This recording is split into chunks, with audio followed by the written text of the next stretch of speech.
I had been holding on to 2 DMT rocks for a couple of months, waiting for the right time to use them. I had tried to smoke DMT twice before, but with only marginal results. The first 2 experiences produced only mild psychedelic effects, electric sensations flowing through the body, and visuals akin to LSD or mushrooms. My ego had been left completely intact in both cases, and I had never really left the rooms from which I attempted to launch. Early in the evening, I decided to attempt a new launch. My roommate Echo was DJing a party somewhere, and my house was otherwise empty.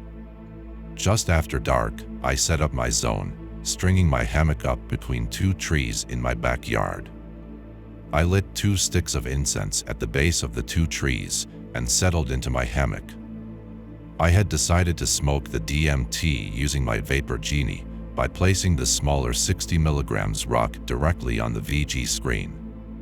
In the minutes before launch, I attempted to meditate, following my breath. This was very difficult, as my mind kept bringing me back to the idea of the approaching trip. Many report that DMT is very intense, and as I had taken mushrooms and LSD at what I considered high doses several times before, I had at least some shadow of an idea what I was getting myself into. As I held the VG up to my face, my heart rate increased noticeably. I became short of breath and felt quite nervous. I began to hit the VG, but my lungs protested against the very slow hot stream of air and demanded oxygen. I stopped mid-inhale and gasped for air. Holding the lighter back to the VG, I began to hear the subtle sound of the solid DMT popping and whistling its way into a liquid, and the sizzling sound of vaporization.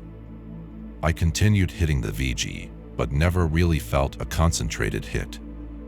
After about 60 seconds of hitting the pipe, I laid back in my hammock. I felt only very mild effects, not even close to what I had felt on my previous 2 attempts. Somewhat disappointed, I pulled out my glass pipe and took a few tokes of cannabis before falling into a peaceful slumber. I slept for a couple of hours, waking to a rekindled desire to attempt a launch.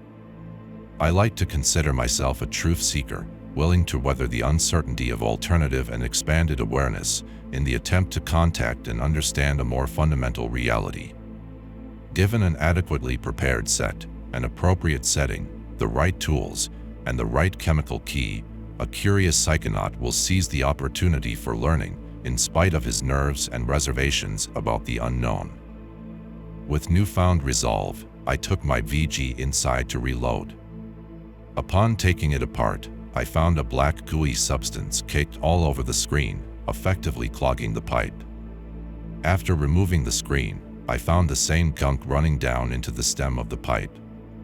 The rock I had placed in the bowl was completely gone, but had evidently liquefied and ran through the VG screen. I replaced the screen with a new one, laid a thin bed of cannabis, and placed the larger 170 milligrams rock of yellow-white DMT upon it. I hoped the cannabis would catch the liquefied DMT before it ran through the screen and away from my heat source. During this process, my roommate Echo returned home from his DJ gig. I told him I was preparing to relaunch, and I asked him to serve as my guide. I've had mushroom and LSD experiences by myself several times before, and I knew I could very likely handle this experience alone, but deep down something told me that securing Echo as my guide was the right thing to do. We went out to the backyard, and I relit 2 new sticks of incense at my hammock zone. Echo sat in a chair facing the side of my hammock. The cherried incense glowed orange through the darkness, and I was comforted by its familiar aroma. I settled back into my hammock, covering my lower half with a blanket and holding the VG and lighter up to my face. The nerves came back. My heart rate increased, and I felt starved for oxygen. Again, I took a few minutes to consciously slow down and focus on my breathing. I was a rocket, quietly posed on a launch pad, awaiting the inevitable ignition sequence.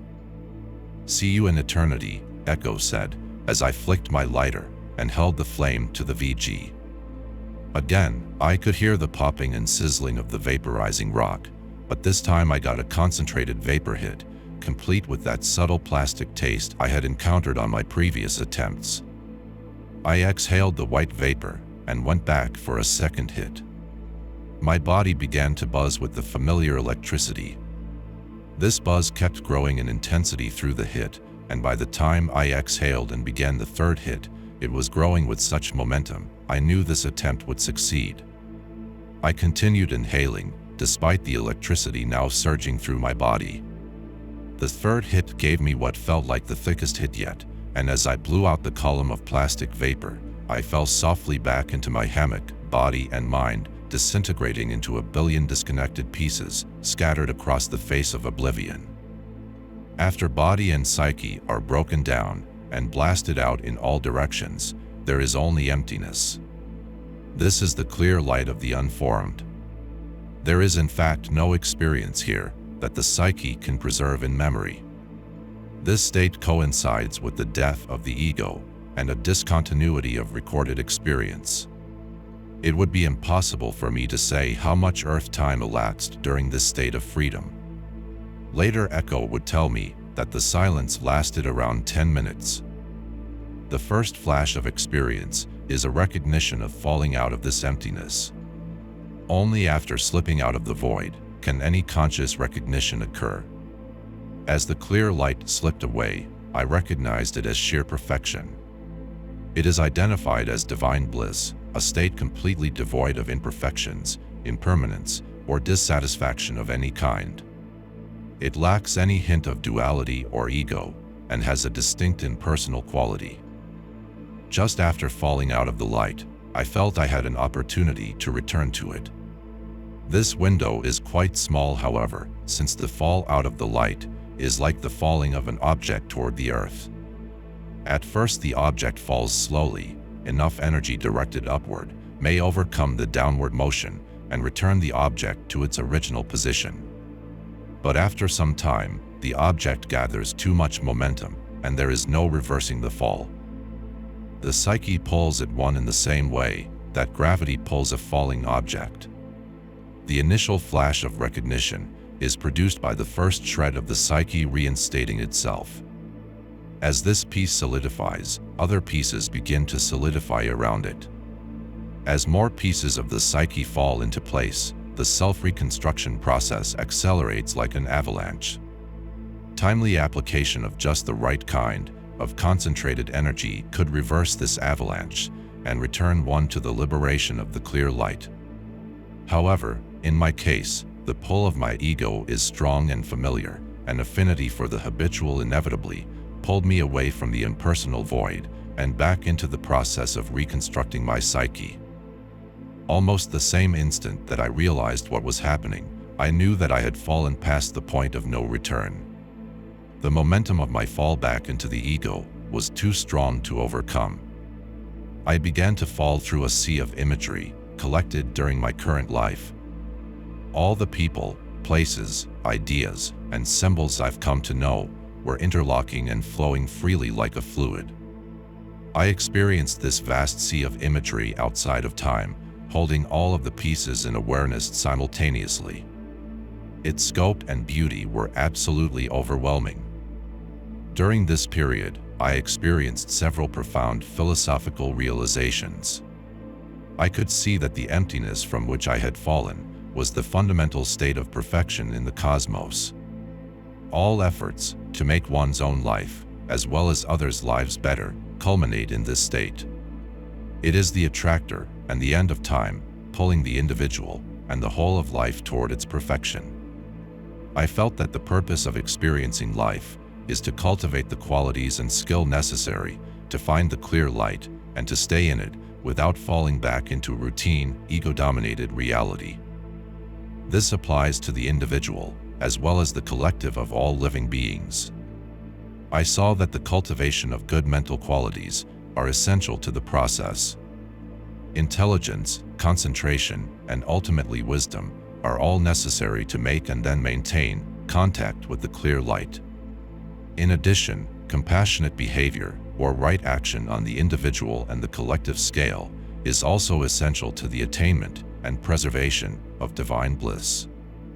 These realizations felt like sacred gifts bestowed upon me by the experience. In my routine ego personality, I consider myself to know these things already. I attempt to study and understand the teachings of the Buddha and practice meditation, although the turbulence of life often distracts me from these efforts. Too often, I find myself wrapped in the business of seeking out sense pleasures.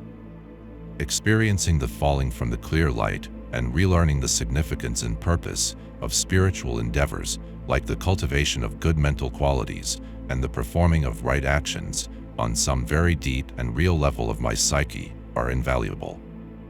This kind of intensely felt experience serves to keep me in touch with what is most important in life and what is the closest expression of my true unimpeded nature. After descending through the glistening sea of symbols and imagery, I began to encounter some turbulence.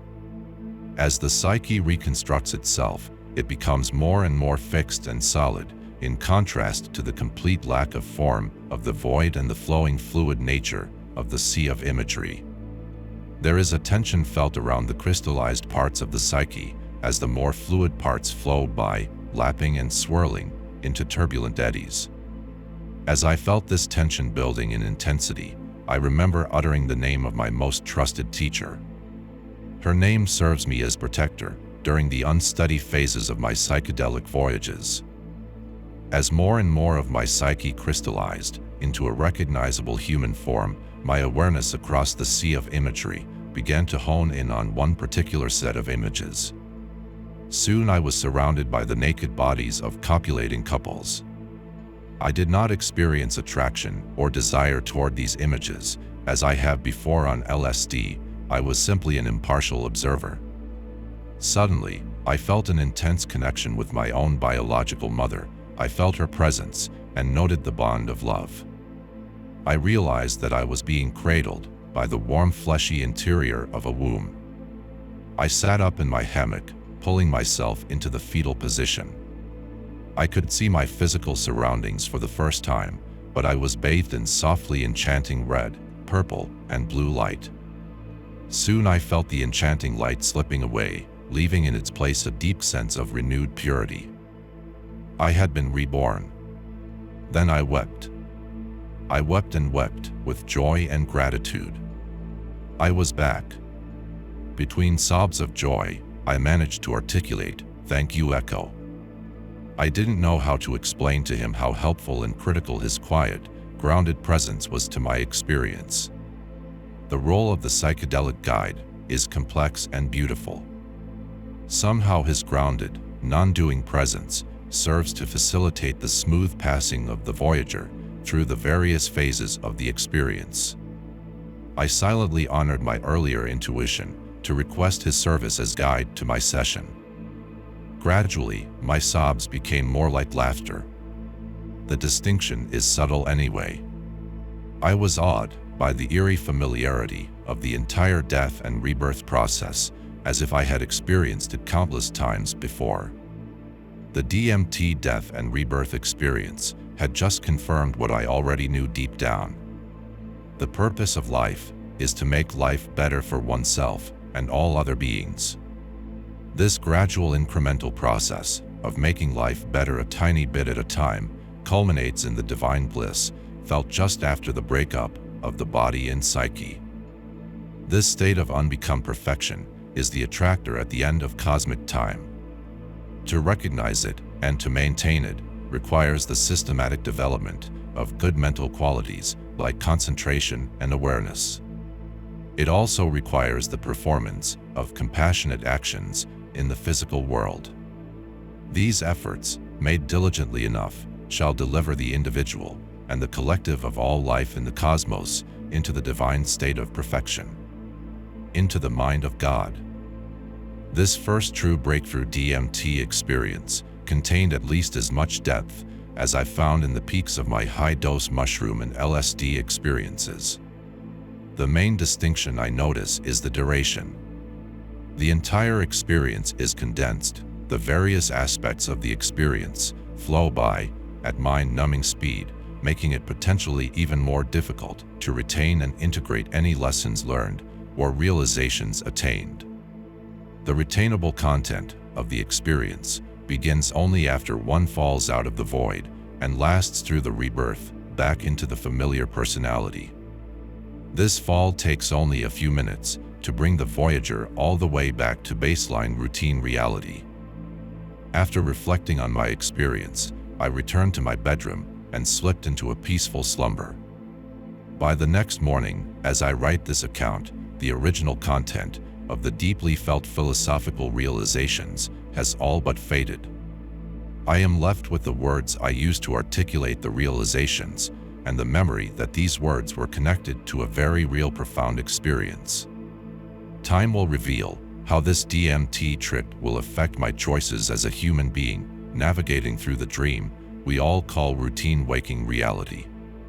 Thank you for listening.